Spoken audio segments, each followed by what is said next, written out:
Bismillahirrahmanirrahim. Assalamualaikum warahmatullahi wabarakatuh. Waalaikumsalam Assalamualaikum warahmatullahi warahmatullahi wabarakatuh. wabarakatuh. Alhamdulillahirabbil alamin wa bihi nasta'inu ala umuri dunya waddin. Wassalatu wassalamu ala sayyidina Muhammadin wa ala alihi wa sahbihi ajma'in. Amma ba'du. Untuk pertemuan kali ini saya ingin mengulang dan memperluas apa yang saya sampaikan pada pekan lalu dengan sangat singkat, kira-kira 10 menit atau kurang ya. Pertama, apa itu studi Islam? Studi Islam atau dalam bahasa Inggris disebut Islamic Studies. Islamic Studies. Kalau dalam bahasa Arab disebut Ad-Dirasat Al-Islamiyah. Ad-Dirasat Al-Islamiyah. Studi Islam atau kajian Islam. Pertama yang harus kita ketahui bahwa kalau dalam tradisi Arab Islam modern, studi Islam itu selalu berbarengan, selalu beriringan dengan Arab. Studi Islam dan Arab. Jadi kalau ada fakultas kajian Islam, maka itu fakultas kajian Islam dan Arab. Kuliah Ad-Dirasat Al-Islamiyah wal Arabiyah. Faculty of Islamic and Arabic Studies. Mengapa seperti itu? Mengapa selalu beriringan seperti itu, bersamaan seperti itu? Karena Arab tidak bisa dipisahkan dengan Islam. Islam tidak dapat dipisahkan dengan Arab. Mari kita lihat, Al-Quran itu berbahasa Arab. Nabi SAW dari bangsa Arab. Berbicara dengan bahasa Arab. Hadisnya berbahasa Arab. Dan sebagian besar kitab-kitab induk ya, kitab-kitab pokok, kitab-kitab babon dalam kajian Islam itu berbahasa Arab.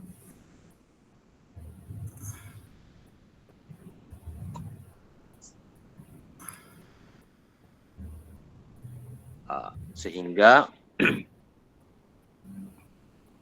dalam kalau dalam ajaran Islam itu misalnya dikatakan dalam fikih makanan itu bisa haram, bisa makruh untuk kita makan karena dia menjijikkan. Karena makanan itu menjijikkan, karena hewan itu menjijikkan. Sekarang hewan itu menjijikkan bagi siapa? Ya, menjijikkan bagi siapa? Menjijikkan bagi orang Indonesia, menjijikkan bagi orang India Prindavan, atau menjijikkan bagi orang Arab. Nah, yang dihitung adalah dia menjijikkan bagi orang Arab. Jadi sebegitu pentingnya bahasa. Kemudian kita jauh lagi melompat misalnya ke bahasan tentang i'jazul Quran, kemukjizatan Al-Quran. Kemukjizatan Al-Quran itu ukurannya adalah ukuran orang Arab. Kemukjizatan Al-Quran itu ukurannya adalah ukuran orang Arab. Bukan ukuran orang selain Arab. Jadi mukjizat itu kan definisinya begini. Al-mu'jizatu amrun khariqun lil'adati zahara ala yadi mudda'in nubuwati maqrunum bittahaddi wa khalin 'anil mu'aradah. Yang disebut mukjizat ialah amrun, suatu hal, suatu perkara khariqun lil 'adati, di luar kebiasaan. Artinya satu peristiwa atau satu yang luar biasa. Zahara ala yadi mudda'in nubuwati, yang nampak, yang dibawa, yang ditunjukkan oleh seseorang yang mendaku dirinya nabi, yang mengklaim dirinya nabi, yang mendakwahkan dirinya nabi. Saya nabi ini. Nah, saya ini nabi ya. Nah, itu. Makrunum bit tahaddi, diiringi dengan tantangan. Wahai orang-orang, wahai manusia dan jin, Bila kalian tidak percaya Al-Quran ini berasal dari Allah, maka buatlah. Nah, itu tantangan.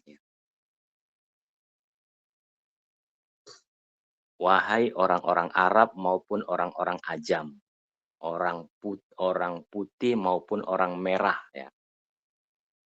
Wahai manusia dan jin, jika kalian tidak percaya bahwa Al-Quran ini berasal dari Allah, maka buatlah yang sama dengan Al-Quran. Nah, itu namanya tantangan. Jadi makrunun bit tahaddi, diiringi dengan tantangan. Kalau kamu nggak percaya, oh silakan bikin yang sama dengan ini. Kalau Anda tidak percaya Nabi Musa, silakan datangkan tongkat yang bisa jadi ular. Ya, itu ya. Itu namanya tahaddi. Makrunum bit tahaddi. Khalin 'anil mu'aradati. Khalin 'anil mu'aradati. Sepi, ya. Tidak ada yang bisa melawannya, ya. Tidak ada yang bisa memenuhi tantangan itu. Sekarang, bagaimana ukuran kemukjizatan Al-Quran itu? Ukurannya orang Arab. Bukan orang Arab sekarang, tapi orang Arab pada masa Nabi Shallallahu Alaihi Wasallam. Ya, di mana pada masa itu tingkat kemajuan sastra Arab itu mencapai puncaknya. Tingkat kemajuan sastra Arab itu mencapai puncaknya. Ya. Ada yang mengatakan, oh sebelum Nabi pun kira-kira 100 tahun, 200 tahun itu sudah mencapai puncaknya. Tapi puncak yang paling puncak itu pada masa Nabi Shallallahu Alaihi Wasallam. Ya. Pada masa Nabi Shallallahu Alaihi Wasallam itu ada namanya aswaq, suk, pasar-pasar, ya, festival-festival. Festival itu di samping festival dagang, festival niaga bisnis, dia juga adalah festival syair, festival penyair. Semua suku membawa penyairnya yang terbaik untuk diperlombakan, ditampilkan pada festival itu. Kayak bazar begitu ya, bazar begitu. Kalau sekarang itu setiap tahun di Arab, di Mesir dan di mana-mana itu ada namanya pameran buku internasional. Pameran buku internasional itu bisa berlangsung 2 pekan atau 3 pekan. Nah, jadi di samping ada pameran buku, orang jual beli buku, pamerkan buku, bikin bisnis buku, teken kontrak buku. Nah, itu juga ada peragaan-peragaan, penampilan-penampilan, ada musik, ada nyanyi, ada film, ada sastra, ada puisi. Nah, itu. Jadi begitu pula, kira-kira mirip seperti itulah ya.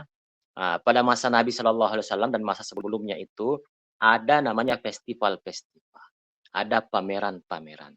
Jadi pameran niaga, pameran dagang, jadi yang jual kain, jual peralatan dapur, jual hewan, jual emas, macam-macam. Ada juga peragaan-peragaan, perayaan-perayaan, pagelaran-pagelaran, ya penampilan-penampilan. Jadi ada penampil joget, ya raks ya. Ada raks, ada gina ya. Jadi ada penari, ada penyanyi, ada penyair. Nah,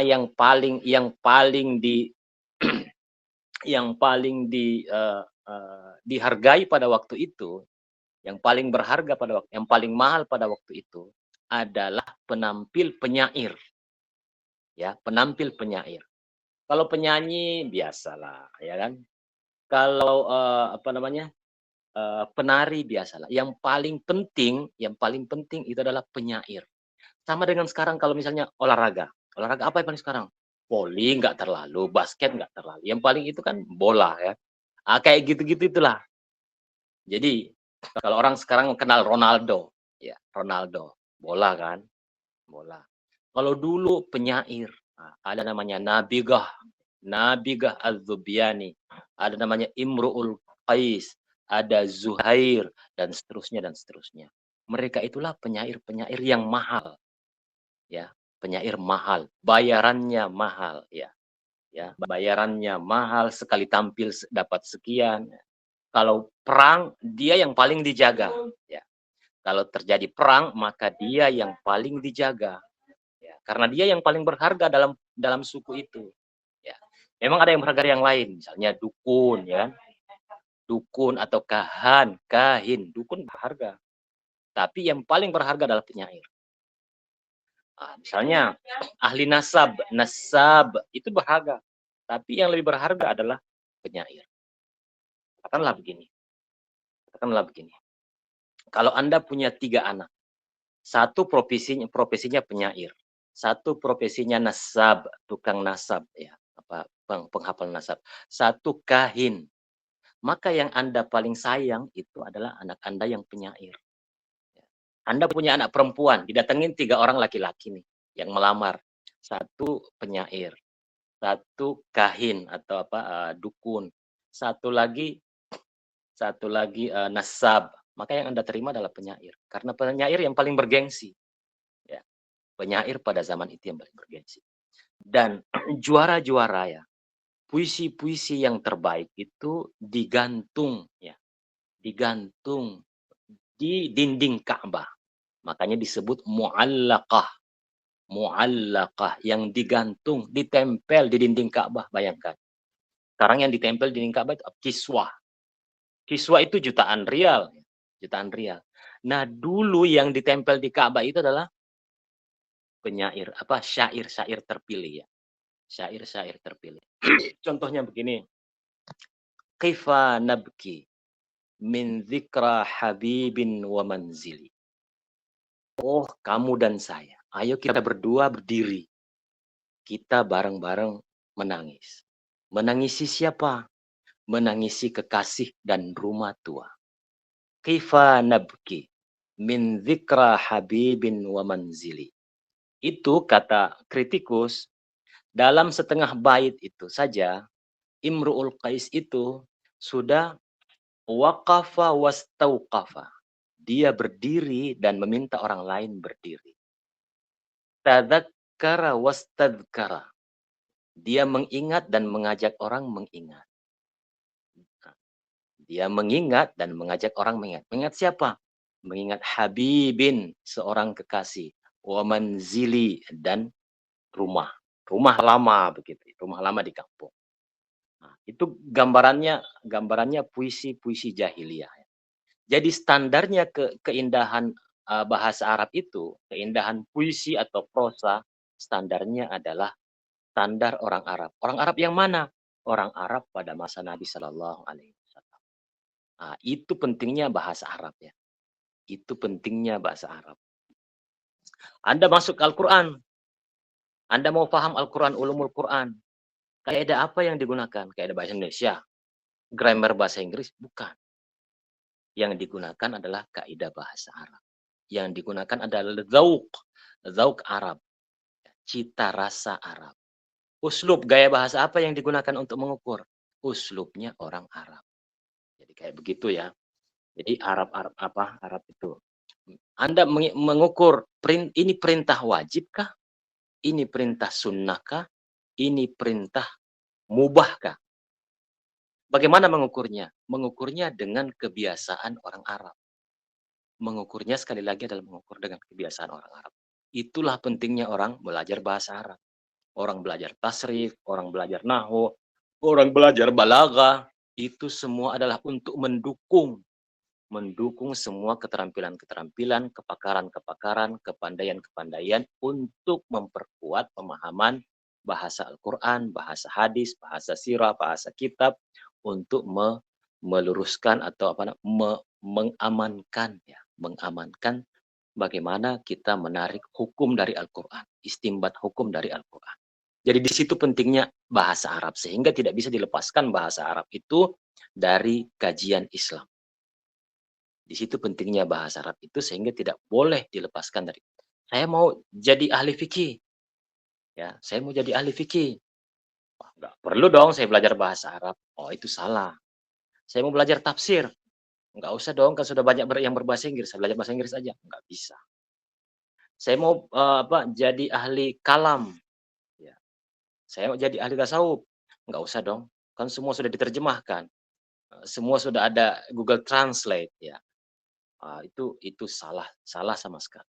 Ya, salah sama sekali. Karena ini bukan soal terjemahan. Ini adalah soal bagaimana terjemahan itu pas, ya. Bagaimana terjemahan itu aman, bagaimana dalam terjemahan itu tidak terjadi pelencengan, ya, tidak terjadi apa namanya, tidak terjadi kekeliruan dalam pemaknaan. Itu makanya disebut studi Islam, maksudnya adalah studi Islam dan Arab. Ya. Nah, di Arab itu, di Mesir terutama, di dalam di Al-Azhar itu terdapat fakultas namanya Fakultas Studi Islam. Di Mesir itu, di Al-Azhar ada namanya Fakultas Studi Islam. Fakultas Studi Islam itu bukan hanya sekedar studi Islam saja titik, tapi studi Islam dan Arab. Kuliah Ad-Dirasat Al-Islamiyah wal Arabiyah. Faculty of Islamic and Arabic Studies. Faculty of Islamic and Arabic Studies. Nah, di fakultas itu Anda mendapatkan mata kuliah yang sama selama 4 tahun, ya. 4 tahun. Di sana hanya satu jurusannya, jurusan umum. Asy-Syu'bah Ammah, jurusan umum. Kalau diterjemahkan ke dalam bahasa Indonesia, Fakultas Studi Islam dan Arab, jurusan Studi Islam dan Arab. Fakultas Studi Islam dan Arab, jurusan Studi Islam dan Arab. Jadi sebenarnya nggak ada jurusan, karena mempelajari semua. Di situ ada mata kuliah Usuluddin, di situ ada mata kuliah Syariah, dan di situ ada mata kuliah Arab. Jadi 3 fakultas digabung jadi satu, itulah Kuliat Ad-Dirasat Al-Islamiyah wal Arabiyah. Jadi ada mata kuliahnya yang diambil dari Usuluddin, ada mata kuliahnya diambil dari Fakultas Bahasa Arab, ada mata kuliahnya yang diambil dari Fakultas Syariah. Seperti itu. Nanti di S2, setelah S2 magister, baru dia memilih apakah dia pilih Usuluddin, ya, departemen istilahnya. Apakah dia pilih departemen Usuluddin, atau dia pilih departemen Syariah, atau dia pilih departemen Arab. Di S3 baru dia pilih ilmu.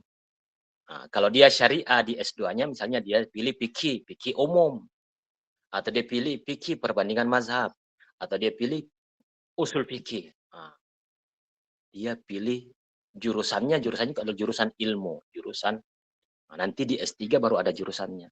Nah, itu gambarannya ya, Fakultas Studi Islam dan Arab. Atau misalnya dia S2-nya Usuluddin, S3-nya ambil tafsir, S3-nya ambil Ulumul Quran, atau S3-nya ambil tasawuf, atau S3-nya ambil ilmu kalam. Nah, itu contohnya ya. Jadi seperti itu. Nah, selanjutnya ini juga mengulang apa yang saya sampaikan pada pekan yang lalu ya, bahwa yang kita akan pelajari dalam mata kuliah ini untuk kedepannya dalam 1 semester ini adalah ilmu-ilmu tradisional Arab dan Islam. Ilmu-ilmu tradisional Arab dan Islam. Jadi mulai dari ulumul Quran, ulumul hadis, ya. Kemudian fikih, usul fikih, tasawuf, kalam atau tauhid, ya. Kemudian nahwu, saraf, balaghah, dan lain-lain. Yang biasanya disebut ilmu yang 12 atau kadang disebut ilmu yang 14. Nah, ini menjadi tugas Anda tugas Anda adalah mencari. Tugas Anda yang pertama ya, nanti di store paling lambat malam Jumat depan ya.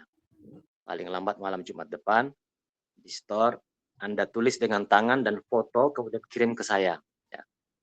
Tugas yang pertama, sebutkan ilmu tradisional Islam yang 14 atau yang 12 itu. Anda cari di kitab, cari di internet, terserah. Bapak, kayaknya kita udah ngerjain itu deh, Pak. Baik. Baik.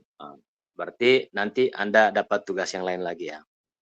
Sebelum saya lupa nanti tugas-tugasnya itu dikirim bersamaan berarti ya dengan tugas yang baru ya. Dan yang juga Anda bikin grup ya. Masukkan saya ke grup. Bapak, kan kita juga udah ngerjain dan udah dikumpulin sebenarnya di grup, tapi Bapaknya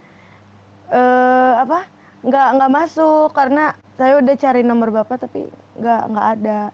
Nah, sekarang dicatat ya. 0813 Catat.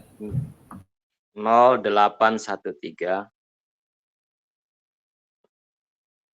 876 06 403. Udah, 0813 876 06 403. Itu ya. Mahal tuh. Kayaknya susah nyarinya, mahal. Temennya Purbaya. Bercanda. Waduh. Ya. Purbaya. Aduh, kok ngadu. Ya. Baik.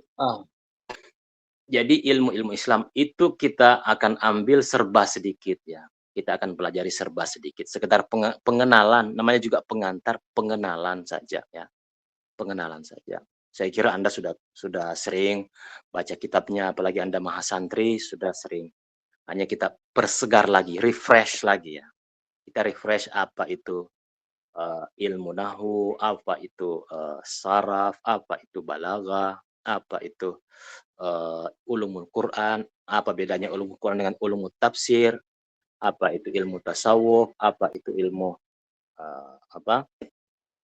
apa itu ilmu tauhid dan seterusnya dan seterusnya. Apa itu ilmu fikih, apa itu ilmu usul fikih dan seterusnya dan seterusnya. Ya, baik. Ngomong-ngomong karena kita sudah nyebut juga usul fikih dan pekan lalu itu kita sebut sedikit tentang metode. Ya. Saya ulang lagi supaya lebih segar lagi. Jadi metode itu adalah prosesornya ilmu. Kalau di komputer itu namanya prosesor. Itulah yang bikin itu berjalan, ilmu itu bergerak, dinamis ya, berkembang ya, mencapai puncak ya, bertambah, bertumbuh. Nah, itu namanya metode. Ya, itu namanya metode. Anda misalnya, kita contohkan pekan lalu ya. Kalau Anda punya mobil, Anda tahu menyetir mobil, bawa mobil. Tapi Anda tidak tahu tidak tahu memperbaiki kerusakan mobil. Itu Anda sekedar ahli ilmu mobil. Tapi tidak tahu metode penelitian mobil. Metode penelitian mobil itu ya itulah bengkel mobil. Saya punya teman sopir pribadi. Sopir pribadi dipercaya puluhan tahun oleh paman saya. Jadi dia sebelum belajar mobil, dia belajar dulu montir mobil. Nah, jadi montir mobil itu adalah metode ilmiah mobil. Nah, sehingga kalau ada kerusakan, dia tahu. Setelah dia belajar bengkel mobil, baru dia belajar nyetir. Ya kan? Nah, jadi selain dia tahu ilmunya mobil, dia juga tahu metode ilmiahnya mobil. Nah, kayak gitu ya. Jadi kalau misalnya Anda jago motor gitu kan. Di tikungan pun Anda gas. Nah, itu tahu ilmunya motor. Tapi metode ilmiahnya motor belum tentu. Kalau motornya rusak paling dibawa ke servis kan. Nah, kalau Anda tahu servis motor, itu Anda tahu metode ilmiahnya motor. Begitu itulah metode ilmiah. Metode ilmiah dalam ilmu. Kalau Anda menguasai metode ilmiah, metode penelitian ilmiah, maka Anda berpeluang. Anda berpotensi menjadi ilmuwan. Anda berpotensi mengembangkan ilmu. Disitulah pentingnya metode ilmiah. Makanya saya pesankan dalam setiap semester minimal 1 buku metode ilmiah harus khatam. Minimal 1 buku metode ilmiah Anda harus wajib fardu ain khatam dalam 1 semester. Supaya Anda berpeluang menjadi ilmuwan. Anda berpeluang mengembangkan ilmu. Oh tidak Ustadz, ilmu fikih kan sudah titik, sudah berhenti. Enggak begitu. Ilmu usul fikih sudah selesai semua. Tidak begitu. Ilmu-ilmu Quran sudah selesai, tafsir sudah selesai. Tidak begitu. Ilmu-ilmu Al-Quran sudah selesai. Enggak begitu. Ya, salah besar. Ya, salah besar kalau begitu. Ilmu balaghah sudah selesai, kita tinggal nerima aja. Salah besar begitu. Ilmu nahwu sudah selesai. Enggak, salah juga begitu. Ilmu tasrif sudah selesai. Salah begitu. Itu masih bisa kita kembangkan. Masih bisa kita mengembangkannya, modalnya apa? Metode ilmiah. Di situ pentingnya metode ilmiah. Ya. Kita mengatakan itu berhenti karena kita tidak tahu metode ilmiahnya. Ya kan? Kita hanya menerima saja, menerjemahkan saja dari orang Arab, dari ulama-ulama Mesir, karena kita tidak tahu metode ilmiahnya. Kita tidak pegang itu. Nah, itu kita ingin pegang. Itu kita ingin pegang. Kita mau belajar montirnya ilmu, bengkelnya ilmu. Bengkelnya ilmu di mana? Montirnya ilmu di mana? Itulah metode ilmiah. Nah, dan Anda kan sudah belajar usul fikih. Usul fikih itu adalah metode ilmiah. Isinya dari awal sampai akhir, dari halaman depan ke halaman belakang ilmu usul fikih itu semuanya adalah metode ilmiah. Hanya dia sumber-sumbernya itu sebagian besar adalah teks. Sebagian besar adalah nas. Nas Quran, nas hadis terutama. Al-Quran dan hadis. Al-Quran dan sunnah. Hanya orang mengatakan kembali kepada Al-Quran dan sunnah. Artinya kembali kepada teks itu. Teks Al-Quran dan sunnah. Nah, bagaimana modalnya? Modalnya usul fikih. Ya. Modalnya adalah usul fikih. Karena usul fikih itu isinya adalah 3. 3 isinya usul fikih itu sama dengan 3 isinya metode ilmiah. Imam Baidawi, Imam Ar-Razi mengatakan, ilmu usulil fikhi huwa. Ilmu usulil fikhi huwa. Ma'rifatu dalailil fiqhi ijmalan. Wa kaifiyatu al-istifadati minha.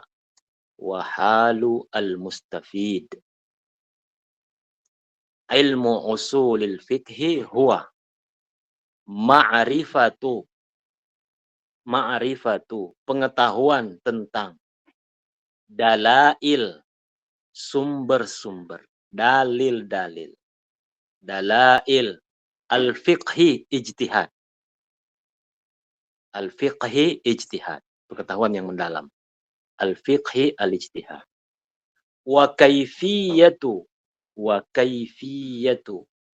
dan yang kedua isinya pengetahuan isi usul fikih itu adalah kaifiyatu, cara, al-istifadati minha, memanfaatkan sumber-sumber itu. Wa kaifiyatu al-istifadati minha, dan cara memanfaatkan sumber-sumber itu. Yang ketiga, wahalu al-mustafid, dan syarat al-mustafid yaitu mujtahid. Syarat-syarat mujtahid. Jadi isi ilmu usul fikih itu yaitu sumber, cara, syarat. 1 sumber, 2 cara, 3 syarat. Jadi yang pertama adalah ilmu usul fikih itu sama dengan ijtihad. Usul fikih sama dengan ijtihad. Usul fikih itu isinya 3. Sumber ijtihad, 2 cara berijtihad, dan 3 syarat mujtahid. Syarat berijtihad. Nah, itu ya. Kalau Ustadz bilang usul fikih itu sama dengan metode ilmiah. Isinya usul fikih itu sama dengan isinya metode ilmiah. Sama, emang sama. Jadi metode ilmiah itu isinya adalah sumber penelitian. Sumber penelitian. Yang kedua, cara meneliti. Yang ketiga, syarat peneliti. Ustadz, sekarang buktikan bahwa penelitian itu sama dengan buktikan bahwa penelitian itu isinya adalah 3 itu. Kita buktikan. Yang pertama, bagaimana sumber penelitian itu? Sumber penelitian itu, kalau penelitian kepustakaan, sumbernya di perpustakaan. Baik itu buku, majalah, jurnal, koran, semua yang tertulis. Dokumen, surat, surat perjanjian, ya. Semua yang ada di perpustakaan. Kaset, tape record, tape, video yang ada di perpustakaan. Nah, sumbernya itu ya, sumbernya itu. Nah, sumbernya itu ada disebutkan di bab pertama, ya, atau disebutkan secara lebih rinci di daftar kepustakaan referensi. Itu satu. Yang kedua, caranya. Caranya itu adalah disebutkan di metode, teori, ya, di kerangka teori, ya, dan seterusnya. Caranya, apakah caranya hermeneutics atau yang lain dan yang lain, fenomenologi dan seterusnya dan seterusnya. Dan yang ketiga, kalau syarat, Ustadz, di mana syarat itu? Deskripsi kok nggak ada kok deskripsi syarat itu. Anda lihat deskripsi itu di halaman paling belakang, di halaman paling belakang. Terkadang sesudah referensi atau sebelum referensi itu ada namanya daftar riwayat hidup, ya. Di daftar riwayat hidup itu, di situ ada disebutkan, misalnya Rulita, judul skripsinya adalah metode pendidikan agama Islam yang digunakan di MTS dan Aliyah Al-Mukhlisin. Dilihat apakah Rulita ini, Rulita ini kan menulis tentang metode pendidikan agama Islam. Apakah Rulita ini benar-benar kuliah di jurusan yang mendukung skripsinya itu, judul skripsinya itu. Ya. Kalau misalnya dia kuliah di Fakultas Ekonomi Gadjah Mada, tapi terus skripsinya membahas metode pendidikan agama Islam di Al-Mukhlisin, enggak cocok. Berarti tidak memenuhi syarat.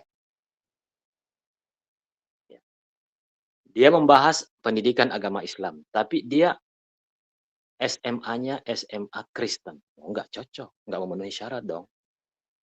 SMP-nya SMP Hindu, enggak cocok. Jadi itu kelihatan di daftar riwayat hidup. Itulah gunanya daftar riwayat hidup, untuk menjelaskan apakah peneliti yang meneliti topik ini memenuhi syarat atau tidak. Karena syarat itu adalah rukun yang wajib di antara 3 rukun wajib dari penelitian ilmiah. Kayak begitu ya. Seperti itu. Ini tinggal 10 menit lagi. Kalau sampai di sini ada yang ingin ditanyakan, yang didiskusikan, silakan.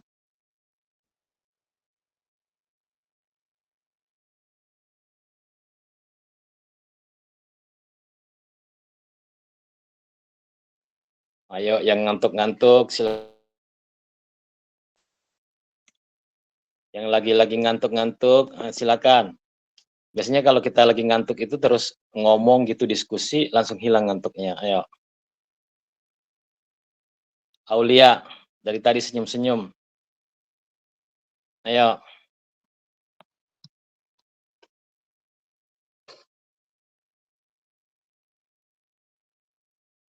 Orang kalau tidak bertanya itu ada 2. Paham sekali atau sama sekali tidak paham. Ya. Orang kalau tidak bertanya itu cuma diam-diam, senyum-senyum, ada 2 kemungkinan. Yang pertama, paham sekali, sangat paham sekali. Yang kedua, sama sekali tidak paham.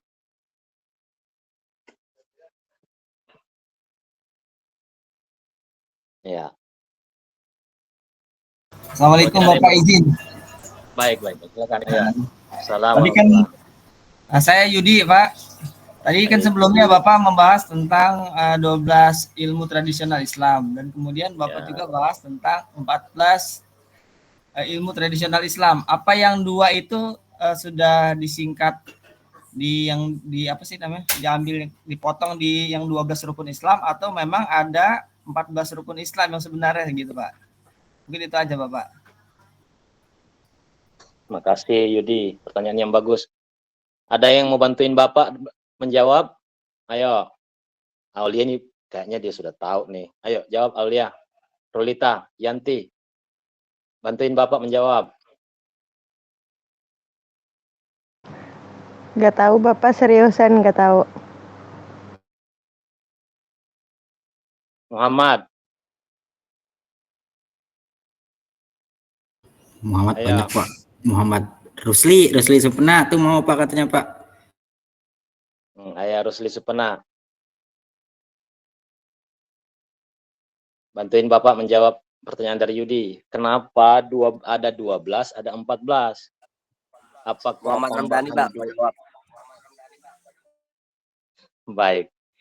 Jadi ada yang mengatakan 12, ada yang mengatakan 14. Terkadang yang 14 itu menambahkan falak. Ya, menambahkan falak. Atau terkadang begini ya. Terkadang misalnya disebut balagah saja. Padahal balagah itu kan ada 3. Ya, ada badi', ada ma'ani, ada bayan. Jadi kalau hanya balagah saja, berarti meliputi 3-tiganya. Sehingga aja 12 saja. Kalau disebut 14 berarti balagahnya dipecah menjadi 3. Ada bayan, ada badi', ada ma'ani. Dan ada lagi kemungkinan yang lain. Saya kira masih ada banyak kemungkinan yang lain. Ada beberapa kemungkinan yang lain. Ya, di bagian penutup dalam pertemuan hari ini saya ingin menjelaskan ada satu yang agak kurang dalam kita belajar bahasa Arab di Indonesia ini. Di Indonesia ini kita belajar bahasa Arab biasanya langsung belajar nahwu, langsung belajar saraf, langsung belajar balaghah, langsung belajar nahwu, matan ajrumiyah. Sesudah matan ajrumiyah masuk imriti, sudah imriti, mutammimah, naik ke alfiyah, naik ke syarah-syarah alfiyah Ibnu Aqil dan seterusnya. Ada satu yang selalu kita lupa, yaitu matnul lughah. Matnul lughah itu apa? Matnul lughah itu adalah mufradat. Mufradat. Jadi orang yang belajar nahwu, sharaf, balaghah tapi tidak belajar mufradat itu sama dengan orang belajar tukang kayu. Tukang kayu, tukang bangunan, tahu bangun. Tahu bangun-bangunan, bikin bangunan. Dari pondasinya, dindingnya, atapnya, plafonnya, tahu. Dia kuasai, hafal. Tapi dia tidak punya bahan-bahannya. Bata dia tidak punya, batu dia tidak punya, semen dia tidak punya, ya kan? Atap dia tidak punya, pasir dia tidak punya, ya tahu dia, tapi tidak ada bahan yang dia punya. Jadi selamanya dia tidak bisa bikin rumah, selamanya tidak bisa bikin rumah. Ada orang lain. Saya ceritakan pekan lalu kalau nggak salah di kelas ini atau di kelas B. Ada orang lain. Dia punya bata, dia punya pasir, dia punya semen, dia punya bahan atap, dia punya apa. Dan dia bisa mengolahnya semua itu. Padahal dia tidak pernah belajar menjadi tukang. Nah, itu perumpamaan orang seperti saudara-saudara kita, teman-teman kita yang menjadi TKI, menjadi TKW, bekerja di rumah-rumah orang Arab, di perusahaan-perusahaan orang Arab, menjadi sopir mobil orang-orang Arab. Mereka tahu berbahasa Arab, tahu ngobrol bahasa Arab, lebih lancar dari kita yang belajar di kuliahan. Padahal mereka tidak pernah belajar ajrumiyah, apalagi imriti, apalagi Ibnu Malik. Kenapa mereka bisa ngomong? Karena mereka punya matnul lughah. Matnul lughah itu diterima langsung dari orang Arab atau kita baca di dalam kamus. Diterima langsung dari orang Arab atau kita baca di dalam kamus. Itulah namanya matnul lughah. Matnul lughah artinya isinya bahasa itu. Mufradatnya bahasa itu. mufradatnya bahasa itu harus kita hafal. Mau kita hafal secara sengaja atau tidak sengaja. Secara sengaja kita ambil kamus itu, kamus Mahmud Yunus, Arab Indonesia, kamus Indonesia Arab punya Munawir atau Kaila apa sih, Al-Kalali yang Madura itu. Nah, kita ambil sedikit demi sedikit, kita hafal tiap hari 5, tiap hari 3, tiap hari 10 dan seterusnya dan seterusnya. Atau kita menerjemahkan teks berbahasa Arab, mau dia koran, mau majalah atau buku bacaan, tiap hari minimal 1 baris, 1 kalimat, 1 paragraf. Syukur-syukur setengah halaman, 1 halaman. Karena kita mengerjakannya, menerjemahkannya setiap hari, selama berbulan-bulan, bertahun-tahun, maka dengan sendirinya kita menghafal isinya. Menghafal mufradatnya ya. Akan tanpa kita niatkan. Tapi tiap hari. Jadi mulai dari sekarang Anda belilah kamus. Kamus Munawir dan kamus Al-Kalali ya. Kamus Munawir atau kamus Al-Kalali. Kalau tidak bisa membeli, kalau mau beli di toko Fatimah di Parung itu, di Pasar Parung yang dekat itu ya. Kalau tidak beli, Anda beli, kalau Anda tidak beli kamusnya, Anda beli sendiri buku kosong ya. Tulis, Anda tiap hari tulis 5 mufradat, 10 mufradat, tulis Anda sendiri. Menjadi kamus Anda. Oh, ini kamus Arab Indonesia Aulia. Ini kamus Arab Indonesia Rulita. Ini kamus Arab Indonesia Muhammad. 1 Arab Indonesia, 1 Indonesia Arab. Karena kan Anda sendiri. Anda ambil dari internet, ya, dari HP. Nah, gitu ya. Saya kira cukup ya. Seperti itu ya. Saya dimasukkan dulu ke grup ya. Sebentar saya kasih tugasnya. Atau begini saja. Tugasnya adalah ringkasan dari perkuliahan ini setengah halaman. Ringkasan perkuliahan hari ini setengah halaman. Wassalamualaikum warahmatullahi wabarakatuh. Waalaikumsalam warahmatullahi wabarakatuh. Ya, Pak. Untuk absen gimana absen? Ntar dulu ya. Screenshot nih. Ih, jangan. Oh, itu. Udah Bentar. kirim di grup tuh ada. Orang screenshot ini apa?